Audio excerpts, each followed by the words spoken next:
And good morning. It is time for the Mike Hewitt Show, brought to you by RenegadeRiver.com. He's got a big old smile on his face. He couldn't wait to get in here today. I know you've been waiting for days for your show to start, haven't you, Mike? I got to tell you, you're absolutely right. When I run down the checklist, everything's going to be okay. I have got my coffee silo in hand. Life is good. Listen, folks, first off, good morning, Michigan. In the studio with us is Ludwig von Wiedenhoeft, who's just making a mess. There's a reason we call him that. I'm frazzled. He really is a train wreck this morning, folks. I think he's got me streaming. I hope is that right? Yep, we're live. Am I upside down this time, with or without audio or anything? Audio, right size up. Miles Bauer is on the line with us from the great state of Illinois, and I bet he's shaking his head right now, I'm telling you. Miles, welcome. Morning. Morning. Listen, folks, our guest this morning is Wayne Weingarten, who is with the Pacific Research Institute, and I think you and I, all of us, are going to be talking about states' crippling energy production policies and regulations. Is that right, Wayne? That's right. Good morning. Good morning. Hey, listen, welcome back. You were on with us. It's been a long time, almost a year, back last September, as I recall. Yep, I think that's about right. Correct. We were looking at, it was another regulatory issue we were talking about back then, just overall regulatory environment. There are a lot of regulatory environments to look at in this crazy world we're living in. That's for certain. Unfortunately, yes. Yeah, and it's getting more and more absurd, to quote an old song. So hey, tell me what's going on? Is this state competition? Who can regulate the most? Well, what we really wanted to look at, energy is such an important part of our economy. It is so essential to creating economic growth. And if we actually think about the recovery from the recession, most of the jobs, or a large number, came from energy development. And so one of the things that we've been concerned about is not just the state regulations, but the federal regulations that continue to just make it more and more difficult for kind of this key industry to not only create jobs in those states, but also to produce affordable energy across the country. Wayne, tell me something. Are you on a cell phone somewhere? Wayne, are you still with us? Looks like we've lost Wayne. Yep, he's gone. I love live radio. We're trying to see if we can. There you go. I still remember it. That's a scary thought. We've got Ludwig on the control panel, folks. I'm telling you. Miles Bauer, you're still with us. Oh yeah. Hey, let's while we try to figure out how to get Wayne back on the line, let's see if we can't dive ahead a little bit. I saw a coin toss statement on Facebook this morning. It said. They're talking about talking about Trump's vice presidential pick, and it was a coin toss. On one side was Newt, and on the other side was Gingrich. What say you? Well, I certainly would not be upset about that. I've certainly read quite a bit of other folks that, Pence is still in the running. They had that rally together last night. Right. In Indianapolis, and I still continue to read about Christie. Everything I'm hearing is that those are the three names still in contention. But one of the telling things is that Fox News has, I don't want to say severed its relationship, that's strong, but has ended its relationship with Newt Gingrich suddenly this week, talking about conflicts of interest and so forth. So he is no longer their go-to guy, evidently. And I think that's telling as we head towards the RNC convention. Well, I heard him talking yesterday, and they said, so we'll see at the convention as the VP nod. He said, we'll see. The way he said it was yes, but I can't say yes yet. We're talking about Newt? Yeah. Listen, I'm a huge Newt supporter. I am too. My hesitation, and Miles has heard me say it all along, the guy's 72. I can take the baggage. I'm with it. Along with the baggage comes an incredible career. I've met him a couple times. The guy is fantastic. I'm very concerned about his age. So, is Miles? Am I just should I move on from the age issue? Yeah, I was going to say, I think, didn't Ronaldus Magnus sum this up? I will not exploit my opponent's youth and inexperience. He did. He did a great job. But my only pushback on that is that the reality of human expectation for living plays a part in this. You know, and Newt is 72 now, so he'd be in office at 73. Typically, when I look at a vice presidential candidate, I'm thinking to myself, this is the guy that could take the helm in the event of something terrible. And listen, I'm with you, and I definitely agreed with Ronald Reagan back then. And in fact, we talked about that last week. That's how he won that presidential run, in my view. He took the guy out with a single paragraph. But all of that aside, I mean, the reality of being 73 years old, getting sworn in, is still an uphill push for me. By the time he got out of a first term, he's on the south end of 80. I got to tell you, I think Christie's a mistake out of the three. I agree with that. Mike Pence would be a great choice. He's done amazing job for Indiana, and he's very conservative. He's not a D.C. insider, which is the one default that would be a problem, or one fault to be a problem. And I think the thing that Newt does bring is that he's worked with the Clintons. He'll destroy any VP candidate in a debate, and he does have foreign policy experience. So the things where Trump lacks, Newt definitely brings in. Pence is a nicer version of Trump, which I'm not sure that would work, being that I don't think that national affairs are going to be our problem. It's international that's going to be the biggest issue. He needs to find somebody to take care of. Kathy from Chicago, she writes on Facebook while we're streaming right now. First off, she says, "Good morning, Mike and friends." But along with that, she says, I've got to put words in her mouth because I got to shorten it down a little bit. What it sounds like to me is two old white guys. How does that warm up to her in the female case, or to our diverse culture in general? But they're going to have two old white ladies. Maybe they could go on a double date. Oh, I didn't say that. I'm not sure you'd even want to date. So, Miles, Elizabeth when you were Warren wondering why I have Ludwig on the show, once in a while he says something like that.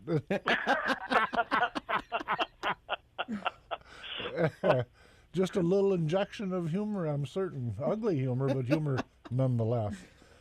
Anyway, I think this, and it kind of goes to Kathy's point, and maybe your point also, Miles.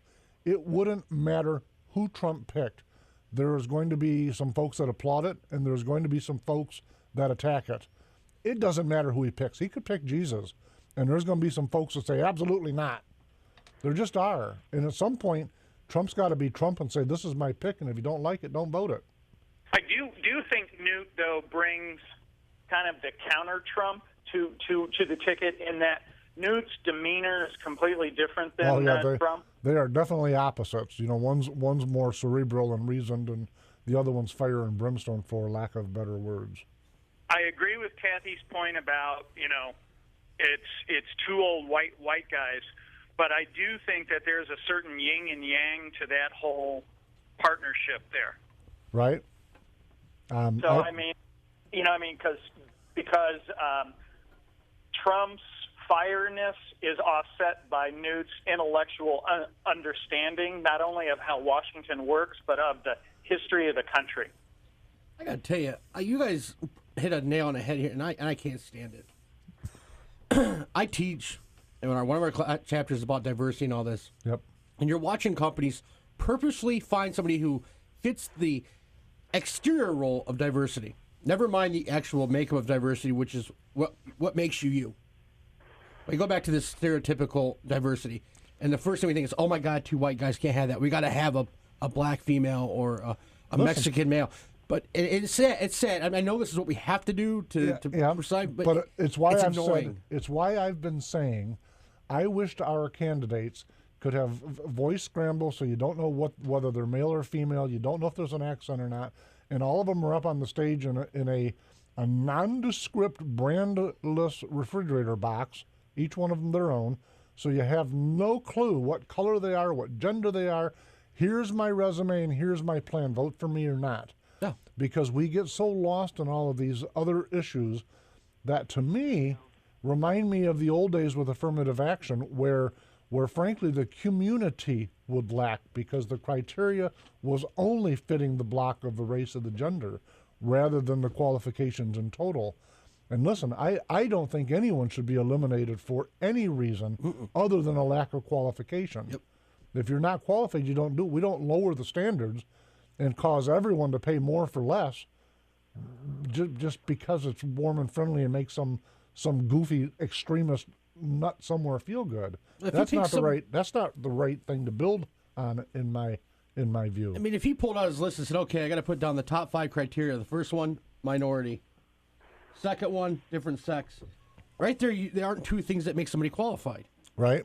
Instead of foreign policy, not combative, conservative, and starts putting down things that have been questioned against him that people can go, okay, well, he doesn't have it, but this person does. That would help make them qualified. These are the things I'm looking for. Here's the requirements. You know that nobody can see the list you're making, right? I know. I just wanted to make sure you knew that. I have nothing in my hands right now. My iPad's at home. My phone's streaming. I'm telling you, he was a train wreck. One morning we thought it was the Titanic. It was today. Oh, I'm telling you. I agree with you in short, but I don't know the answer. Now, clearly the goal is let's get as many folks from all the diversities on board, and I like that. Yes. And in fact, the Enigma Report is going to be talking about kind of this topic today. And, you know, I talked about political correctness, racism, and the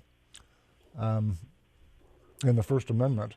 That's what the Enigma Report is, so it's kind of about that. But in the end, though, when we're looking at a presidential candidate, to the original thought, I don't think there's anyone he could pick where all the sides of our universe, even on the right side of the American deal, the conservative side, even on our side, there won't be universal acclaim or acceptance of whoever he picks. If he would have picked Paul Ryan, the extreme right would have said, "Oh my gosh, that he's not conservative, he's a moderate." Then if they would have picked Ted Cruz, the other side, the establishment, quote unquote, would have said, "Oh my God, it's a liberty ticket, you can't do that." You're right. Either way, he isn't. Of course, I'm still a closet cruiser, so it's not so closet over here, Miles. I would have liked to have seen that ticket, but you're right, it would have been rejected. Then you'd have the birthers come in and say, "Oh no, he's not a natural born, he's not qualified," so you have to deal with all of that nonsense. If he picks Pence, to Miles's point or to someone's point, no one knows him. If he picks Christie, people like me are going, "I'm plugging my nose." Yeah, I love how Chris Christie debated, but I don't like what he did as a governor at all. No. This guy was an uber leftist in my view. In his defense, though, he'll say, "No, I'm not. I had to deal with a Democratic, a hard left-leaning Democratic legislature." That's what Mitt Romney said too, but it didn't make it true. True.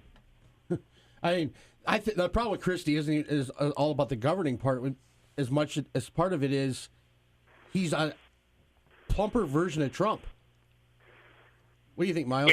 Yeah, and I think the other challenge for me with Christie is that you've got the presidential candidate from New York and the vice president from New Jersey. So you have the East Coast covered, but you don't have any other region covered where, normally you attempt to diversify the ticket a little bit from a regional perspective around the country.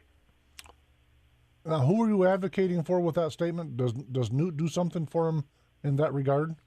Well, I mean, Newt is, down south where Trump was very strong in the primaries and continues to be strong, although Georgia right now is considered a lean Democrat state. So, Newt could provide some benefit around that. Okay. I got to tell you, I think that Newt has got such a strong reputation that I don't think that the normal, and this is probably what Trump is thinking, I'm projecting a little bit, but the normal thing that says, okay, Chris Christie is from Jersey or so-and-so is from Texas, I don't know that regional thing plays into a Newt pick because he's got such a tremendously long history. I told the story several weeks ago about how when I was running for state rep and we were doing the little huddle out in front of the Pinnacle Center, and all of a sudden our little circle was broken and guy steps into the middle, rubs his hands together. Okay, what are we trying to get done? And it is Newt Gingrich. But listen, there's people across the United States in every single state that have Newt stories like that, and it's hard to dismiss that kind of long-term positive accolades. I walked away from that feeling very good about him. I did. Plus, his advice helped, by the way. I think Newt's got it. He was combative with the media during the last cycle because he needed to be. It was the right thing to do. He speaks well. He does have issues, like you said, but he did go head-to-head with Clinton in the 90s. He was the Speaker of the House. He made the balanced budget. This guy's got everything you need. I think it's a pick. Just to let everyone know, my iPhone is blowing up with messages. Larry Hausman, he writes, "Hey Mike, I am 73. Don't count us old dudes out yet. I kayaked several hours yesterday and feel great today." I'm tired of hearing that. I'm going to pay for that when I have a feeling, folks. I was going to say, you might get a call from the Secret Service later today. Oh, too funny. Listen, folks, we've got to go to a break. When we come back, we'll pick up probably right there. We'll be right back. RenegadeRiver.com is new and used firearms, all priced to sell, plus ammo, reloading supplies, optics, clothing, lasers, and yes, tactical gear. RenegadeRiver.com, family owned right here in Michigan, because you deserve it. This is News Talk 1090 WKBZ and Talk 1230 WTKG. And this is the Mike Hewitt Show, brought to you by RenegadeRiver.com. Flying through. We are flying today. I'm telling you, we are flying, but as we're coming back from break, I suddenly felt a wave of angst come over me. Uh-oh. I do. Yep.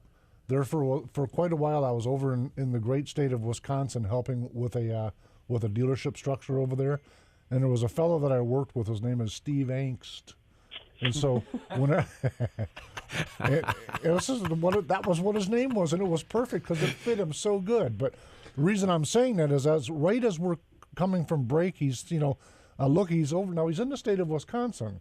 I love the internet. I really do. So you've got us streaming, assuming that I'm not projected upside down and actually have audio. It's good this time. I'm telling you, Miles, I don't know what to do with this kid. Anyway, Steve Hanks, hi. Thanks for listening in, my friend. And so he's popping messages off to me. Anyways, so listen, Miles, you're a Trump-publican. What if he did pick Chris Christie? Are you okay with that? Do you just plug your nose? What do you do? Yeah, I would consider it a mistake. Yep. I would want to hear what his rationale is, because perhaps there's something behind the scenes that, we don't know, but it would certainly strike me as peculiar. Yeah, that'd be a strong and appropriate word as peculiar. I just don't think Chris Christie brings anything. So if you take your regional comment, I think Trump has got the East Coast tied up, and I don't know that he'll get New York because it's such an uber left state. Right. But that said, anywhere that a Republican can possibly get, he's going to get it on the East Coast, in my view. So when I look at Chris Christie, I think, what's he bring to the puzzle?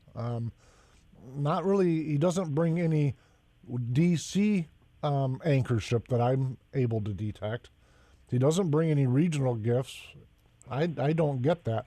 Pence, I can actually understand it to a degree. He's a good-looking guy. He's got pretty good ties to the evangelical crowd. It wouldn't be my pick, but I could rationalize it. I think the folks like Michigan, Ohio, and obviously Indiana would be inclined to say that's a good pick. So Center America might feel warm and fuzzy with that. Newt, my only concern truly about, and I'm one of the biggest Newt fans in the room right now, I've got a gavel somewhere with Newt's signature on it. Really? From the old days. I mean, I think the world of Newt. Wow. His age concerns me, and his wheelbarrow full of baggage concerns me. Good. On the age, our good friend Joe Barton comes to the shop. Yep. Called in and said that we are concerned about the age, but Trump could actually have two VPs. I said, I'm not sure what you mean, Joe. And he said, you can have two. The first term you pick Newt, then on the second term you pick someone else. Maybe somebody else that you're going to hand the torch to. What do you think, Miles? I could certainly see that, provided that Newt steps down as opposed to gets pushed out. Yeah. That would be important. I agree with you, because if he did get pushed out, it would be a political nightmare. Yeah. But again, and I know I've got Joe Barton and I've got Larry Hausman and a handful of people throwing stones at me, but still the math is there at 73 plus 4. We know, and listen, we've got people running around that was the oldest hunter to get an elk in Michigan I think he was 96 when he got an elk. So it's not like 70 anything is the end of the world. And that goes to Larry's point about kayaking. Larry's in way better shape than I am. So at 20 years my senior. A little less than that, Larry. Don't get mad. It's funny to hear these old guys talking about old guys. I'm flabbergasted.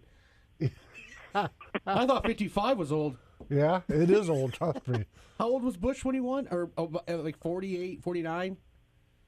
George G.W.? Yeah, or maybe it was less than that. He just turned 70. And then Obama was 46, 47? Yep. So that's young to you guys, huh? It is young. Now, I agree, though. Newt's old. It's 70, what'd you say, 72? Trump just turned 70. But what I have seen, and it's funny, we just talked about this yesterday in the class. We had a leadership chapter yesterday. And when I talk about JFK and I talk about Reagan and some other influential leaders in our time, and people thought Reagan was too old when he went in. Then we went to second Bush, who had a term, which was basically a lot of people think Reagan's third term. Then we went really, really young to Clinton. We thought that until we started watching what he was going to do with the office, and we thought, no, that's not Reagan's third term. Okay. Read my lips, but don't watch the side of my neck. Then we went to Clinton, who was young. Then we went to W, who was young. Then we went to Obama, who was young. The trend was to go young all of a sudden, and I think that we found that doesn't work very well necessarily, based on just picking on youth rather than picking the best candidate. Somebody's writing me, what about John Kasich? And I wrote back, yuck! That might put me off the Trump bus, I'm telling you. They haven't even spoken yet. Why would they speak? Well, Trump needs to speak to him. He does need Ohio. He doesn't. I don't think Kasich gives him Ohio. It can't hurt. I can't stand that guy. I'm sorry. I do think Kasich's got an optics problem because he's got the RNC in his home state. Yep. He's refusing to show up. I think that is just bad practice right there. Yeah. That's not Trump. That's Kasich, by the way. Oh, I 100% agree. It's like I said a couple weeks ago when I was ragging on him. He is a mean-spirited person. He just is. That's not an ideological statement. That's me saying on a personal basis, he ain't a nice guy. Yeah, you can see it. Out of respect to just the RNC. Other than that, he's just wonderful, folks. Listen, if I were the Trumpster, I wouldn't be wasting my dime either. I think Kasich's hurting himself by acting like a 4-year-old. Yeah, this is a childish act. This isn't professional political. And the same guy that was telling me Kasich is now yelling Jeb Bush, who's Mr. Obnoxious of late. This guy's acting like a 4-year-old. Did you read some of that stuff about what Jeb was saying, that he blamed it on the Pope? Amazing stuff. Talk about magic thinking. What? I mean, Jeb just basically melted down in that interview a couple weeks ago. Tell folks, if you remember it well enough, Miles, give a couple highlights, because I don't. Ludwig has got his face all wrinkled up. Never read that one. He looks like he's 55. His face is so wrinkled up. Hang on, we're back to being young. No, so one of the things that Jeb thought, so when the Pope came to the border and gave a mass at the southern border, Jeb cited that as this is what gave way to the rise of Trump. The border? The mass that the Pope gave at the border when he visited Mexico. And I'm just like, what? I mean, it is scary to think that guy was running for president, and that's his rationale. They're very, very disconnected thinking. Trump almost tanked his campaign over that whole thing, calling out the Pope and stuff. I know a lot of Catholics who are still not over it. But he was right. I didn't say he was wrong. Yep, but he was right. And the flip side goes to Miles's point. For Jeb to try to connect that dot, those dots aren't connectable. No. So I don't know. I don't know where he's thinking, but I'm still Condoleezza Rice. Condoleezza, come on, Condi, get in the race. Listen, I like her a lot, but she's not. She says, she said, "No, I'm not interested." You don't call me. I'll embarrass you. Yeah, she's still hoping for that NFL job. Anyone, and this is the truth now, and you know this from having run for office, and I certainly feel the heat from time to time. Anyone that directly gets into this, they have got to really love it, because it is not for the faint at heart. The folks are not necessarily friendly, and anytime you take a position, it doesn't matter what the position is. There's a line of people ready to bang you on top of the head over it. We talk about this elected official did this wrong, or that one did that one wrong. There's no perfect people, and it's just alarming. So if I were Condi, where I'm going with that, if I were Condi, she's been in the fire before.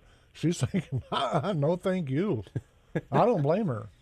I don't, but she would have been one of my favorites. She'd been honestly, out of everybody I can think of off the top of my head, the most qualified that we could, and fits the diversity. Everything around her just would have worked.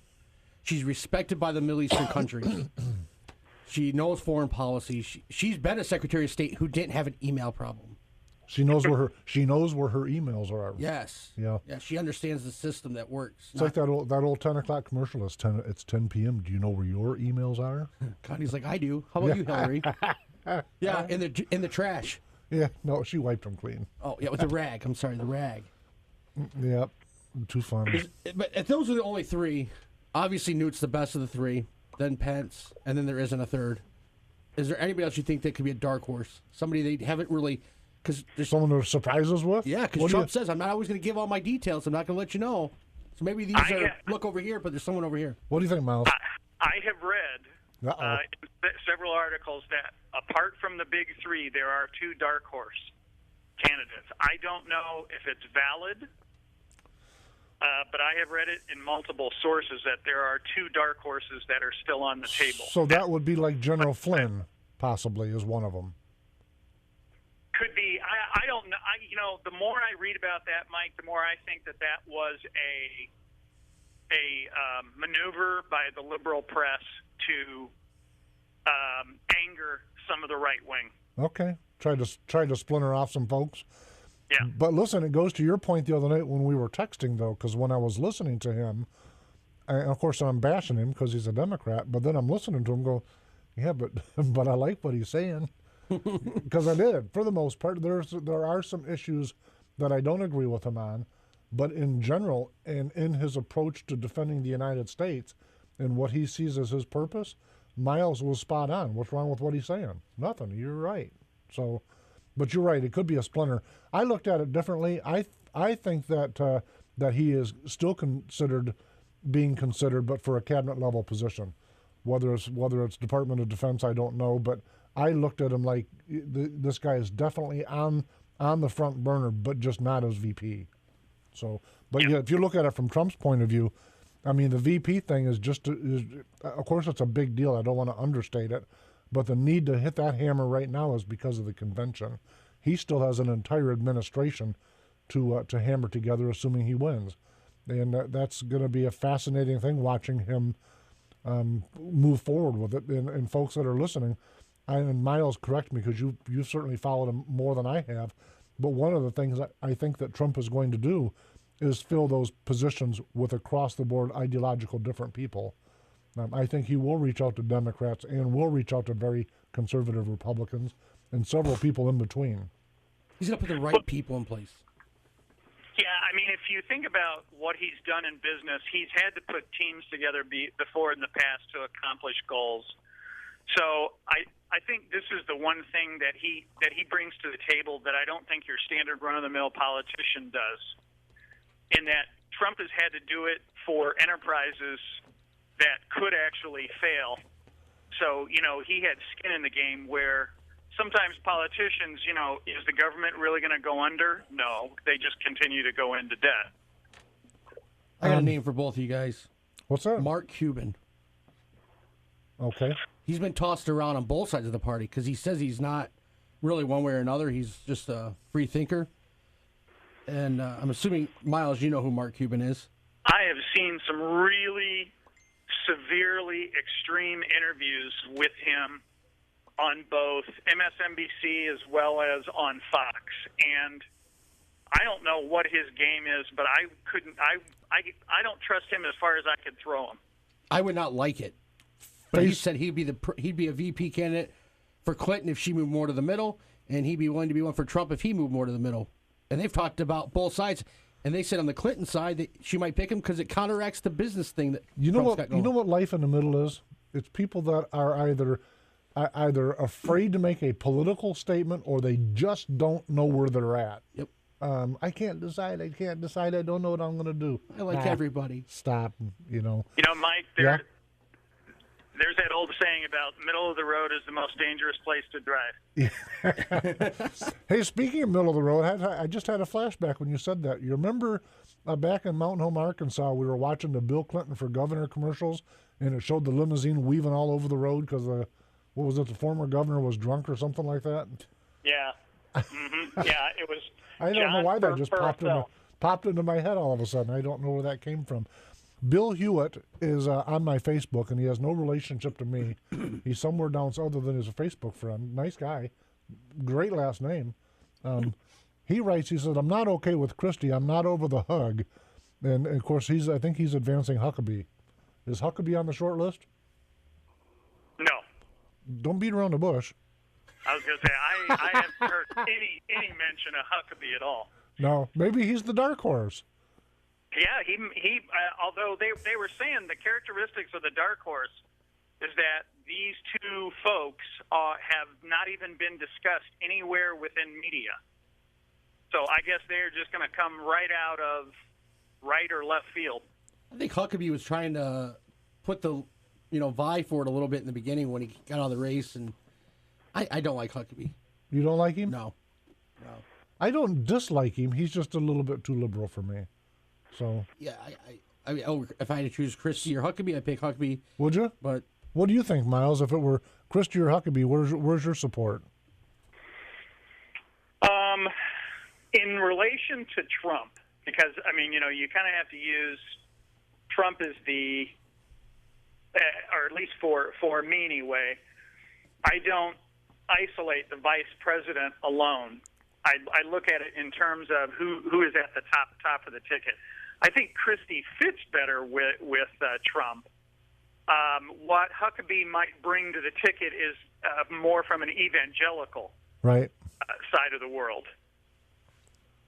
See, I would actually think Huckabee would fit better with Trump. Did you say two personalities, Christie and Trump? I don't know. I don't know. I think the behind the scenes for Chris Christie is a milky toast. I don't think he's near as strong as he sounds like when he's out on the stage with the bravada. Did you already mention Chris or Ben Sass? No, I seen that. We just got somebody who's mentioned that. I don't know much about Ben Sass. Miles, do you? No, I've read his name a couple times, but it was when Trump first got the nomination down. I read Sass a lot, and he's kind of faded away over the last couple of weeks. Ben Sass has? Yeah. What about and the same person on Facebook is our friend from Chicago, Kathy. She's saying the same thing. What about Ben Carson? Why are you shaking your head no? It's the same thing that I think you and I had been texting about throughout the entire primaries. I think you and I both like Carson going into the primaries. Yep. But he didn't fit with the media the way you have to be when you're in this type of role. For me, Miles, first off, I absolutely agree with that. But then as he went on, it felt like, maybe I'm misreading him, I went in thinking this guy is a sincere, really good character. But it felt like towards the last half of that run that he was very, very moldable. Whatever I got to do and say, I'm in. And that, when a person does that, for me, it kind of loses me. Listen, folks. Two names real quick. Darrell Issa or Trey Gowdy? What? Yeah. What do you think, Miles? So I got a problem with Issa because he couldn't even manage the lowest learner. Amen. Hearing. I mean, the guy doesn't even understand what the Fifth Amendment even is. So Issa comes right off my plate immediately. I like Gowdy. I think he's an up-and-comer. I think if he keeps this going, I could really like him in future years. I think that Congress, the FBI, and the AG have completely bungled this whole entire mess. Well, they turned it into a political charade rather than what it should have been. I absolutely agree with that, and agree with you on both of your assessments. But sorry about Ludwig, you're out. Trey Gowdy. Nah, you're out. All right, folks, we've got to go to a break. We're pushing over the time. We'll be right back. This is the Mike Hewitt Show. Renegade River, guns and ammo, and so much more. Old-fashioned service with surprisingly low prices. On M104 at the top of the new 231 bypass in Utica. Or find us at renegaderiver.com, because you deserve it. 3, 2, 1, 0.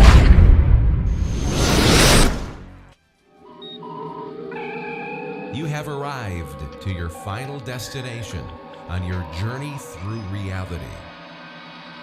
Welcome to the Enigma Report. Yes, it is time. It is time. Listen, folks, I want to do a little bit about political correctness and racism in the First Amendment. But to set that up, I have to do something I don't often do. I posted something on Facebook last night, which was a personal statement, and I rarely make a personal statement on either the show or Facebook, but it's the only way that I can figure out a way to set up the flavor for what I want to do with this segment and the mechanism to convey how I feel. And so I write this.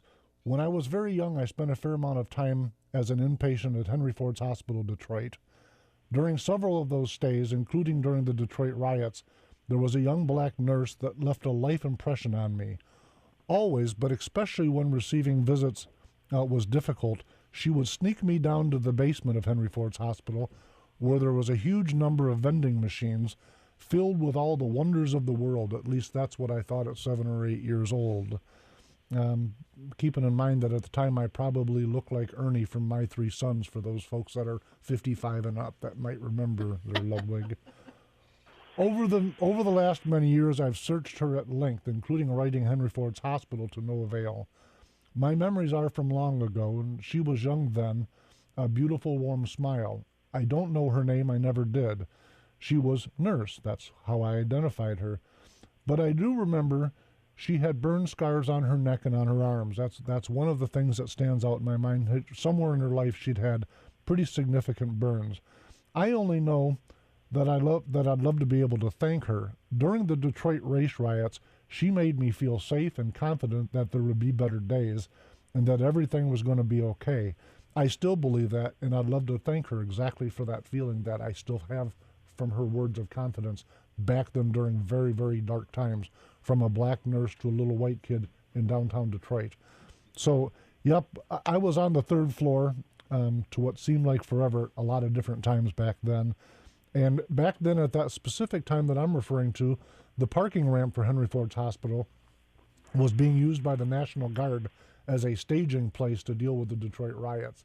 So when we watch TV nowadays, folks, it's been a lot worse. And the media likes to say this stuff over and over and over to drive through that the American, the popular, the thing is falling apart and the wheels are broken. We've got to, you know what, it ain't a crisis. It's been a lot worse than this a lot of times throughout our history, without exception. No one ever talks about the riots of 43 in Detroit and across America. During that time, it was World War II, and rather than using the Michigan State National Guard, they brought in the Texas National Guard, and they did it in such a fashion, and the media agreed, we won't talk about this because we don't want to take the eyes of America off of winning World War II. Folks, it's been like this for a while. It's not bad now. And so when I listened to President Obama's comments yesterday, the first 2/3 of his speech, I applauded. It was actually presidential. And then for the last 5 minutes, he had to turn back into an ideologue, like he was on a street corner trying to excite people. And I thought, that's not the lady.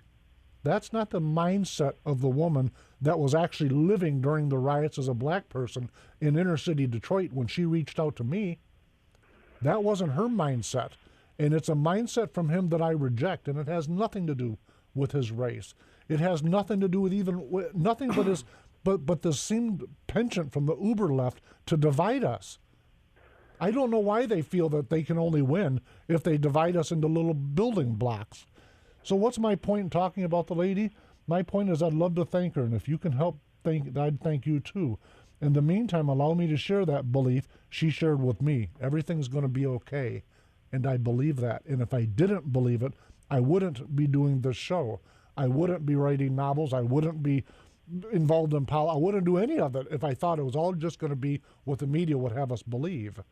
Where one shooting gets shown every 15 minutes for days on end, and they wait till they can find another shooting. But they skip the real shootings. There's no talk about all the shootings that happen every weekend in Chicago because it doesn't fit the narrative. Mm-hmm. Instead, we're locked into what you were talking about with your university, where they're just pouring mounds and mounds of really nonsensical, divisive diversity lessons. Listen, what happened to the melting pot? Listeners that have been on the show for a while have probably heard me on this rant before, but America is a melting pot. That lady and I back in the 60s, we were a part of a melting pot. We got along. We shared heart. We were humans in the middle of a war zone. And now everything's, no, you get over there, because when I tell you that lie, I don't want that group over there to hear the same lie, because I got to tell them a different lie. Folks, we've got to stop people from doing this to us. I believe it. And so I call on the memory of that lady when I look and hear words like political correctness and, you can't say that. That lady said anything she wanted to because she was an American. Mm-hmm. That's where that's kind of this Enigma report. How in the heck have in 40 years, 45 years since then, have we allowed ourselves to have the Soviet Union style political ideology grip us? That's what it is. That's what political correctness is. It's left over from the Communist Party of the Soviet Union, and it's how they told their members how to act. And now we've got it in America? Really? Miles, am I off in the ditch on this? No, there's like a million different directions I could go with this. I think that we have certainly seen this before. You remember in Reagan's first inaugural, he spoke about an intelligentsia elite that wanted to control everything out of Washington. I think you heard it again yesterday in the Bernie Hillary campaign speech, where she began to continue the cry of nationalizing all of the police forces, basing them out of Washington. I think some of this comes from a central pull by certain political beliefs that everything needs to be centralized out of Washington so that they can control everything back there. I do think that some of the other things that Obama espouses at times, rather than thanking the police for saving those people in San Bernardino, rather than thanking the police for what occurred in Orlando and coming back the other way, I think some of this is, if you grew up in academia and you begin to drink and swim and bathe in your own Kool-Aid, you begin to lose perspective. Amen to that, my friend. Yep, I think you're spot on with that. And to your point about melting pot, if you think about it, Mike, the melting pot's gone. I mean, this is what led to the crisis in Europe when the folks migrated to France, Netherlands, Germany. They didn't integrate like your ancestors and mine did. Right. Okay, they just went off into a neighborhood and just sat there. Right. Now you've got places in France where the police can't go because they're not welcome in those communities. Wait a minute. That's the police. What do you mean they're not welcome? But it goes to exactly what you're saying. Yeah, the whole point to the melting pot is that when you get off the boat, you're not German or French or Italian anymore. You're American. Right, exactly. Yeah, but it's a very different mindset. And listen, the fascinating part about this is that the ideology that's being injected into our academia, it's being injected, by the way, folks, into corporate America. Just so you don't think I'm beating up on academia, the folks that are funneling these monies that are making this happen, who greases the wheels are corporate America. And when you say, what? Why would they want to do this? And so when I start looking at the companies that are doing it, they're not little mom and pop companies, medium by state definition. They're the global companies that don't want borders, don't want things in their way. But I'm telling you, there's got to be a lot of folks that honestly immigrant to the United States, become immigrants here. They must be shocked. Wait a minute, we went through all this to get here, and you guys don't actually want us to meld into the public? You don't actually want us to assimilate? You want us to... They must be stunned. I've said it before. Fritz, I'll be like, hey, did you see that Team Netherlands is in the quarterfinals of the World Cup? He'll go, how's the U.S. doing? I'm like, what? You're from the Netherlands. You live there. You're born and raised there. You're Dutch, man. I'm American. How's the U.S. doing? I get more excited, like, ooh, the Netherlands. Oh, there's a guy in the finals for the speed skating championship in the Olympics. For the Fritz, come here. He's from the Netherlands. He's like, is the U.S. in it? But the European immigrants get it. Yep. It's not them that's the problem. There's a guy that comes to my shop that is from Scotland, and he's here as a permanent resident. This guy is a really nice man. This guy's contributing to the American system. This guy wants to be a U.S. citizen. He wants to be an American. God bless him. That's what I'm saying to you, folks. We've got to push back. I passionately believe if we're gonna right the ship, we've got to push back on the zany, multicultural, divisionist. It's just ugly, ugly politics, and I passionately believe that. Listen, he's got the signs going again. We're in the 30-second window. The music's going. Find us on Twitter at Talk Mike Hewitt. Find us on Facebook at /The Mike Hewitt Show. And, of course, the MikeHewittShow.com. Miles Bauer, thank you very much for joining us. Ludwig and Brian, thank you. Folks, thank you very much, and I'll literally see you streaming next Wednesday.